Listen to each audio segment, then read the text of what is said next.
tingnan nyo mga kalods yung tubig nyo. Noong nakaraan pong week ay nag-vlog po tayo dito, ay makikita nyo po ay yung tubig ay malalim, no? Pero subalit ito sa ngayon ay malinaw siya guys, pero malalim pa din ito. Ito ay hanggang nasa lig, no? So yung ating mga ibang mga kasamahan ay nandun po sila sa unahan. At yung iba nating mga content creator ay doon din po sila nagko-content sa unahan.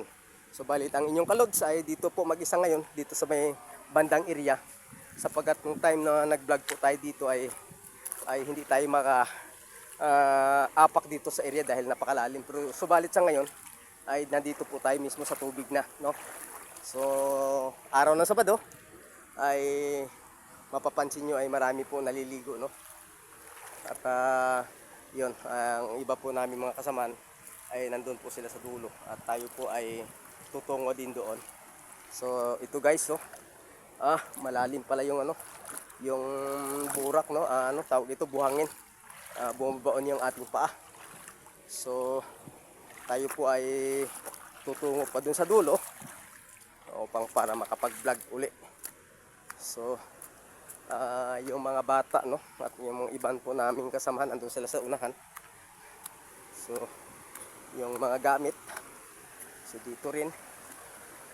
At tayo po ay tutungo doon, no, sa area. Maganda po talaga yung lugar, no, na pwedeng pagdadausan. So kukunin ko muna yung aking gamit dahil kumpleto po ito. So ito, kaya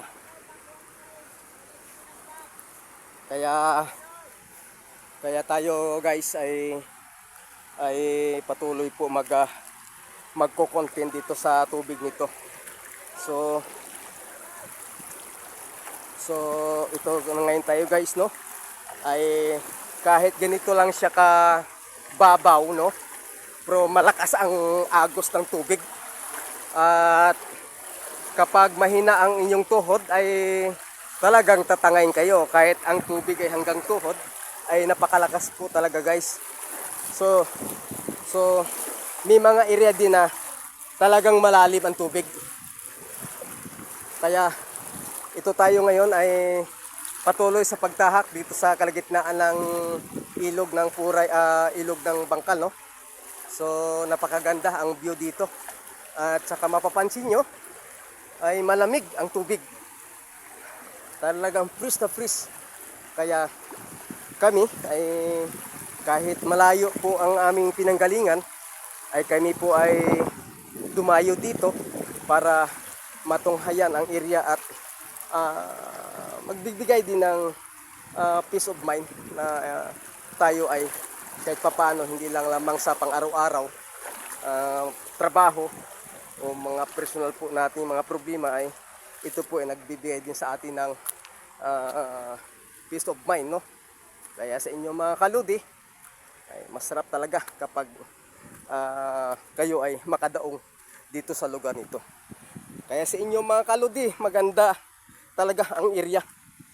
Lalo malinis ang mga bakyard, no? Dahil dun sa patuloy na ulan at baha noong mga nakarang week, no? Salamat na ito ngayon ay ito pala kalinis. Noong time na nag-vlog po kami ng March dito ay medyo hindi pa gaano kalinis yung mga ganitong area. Pero subalit sa ngayon kalods ay napakaganda na. Yan, makikita nyo yung tubig, no? Yan. Grabe, oh. Yung view at malinis at blue na blue ang tubig. Ayan. God bless po sa inyo mga kalods.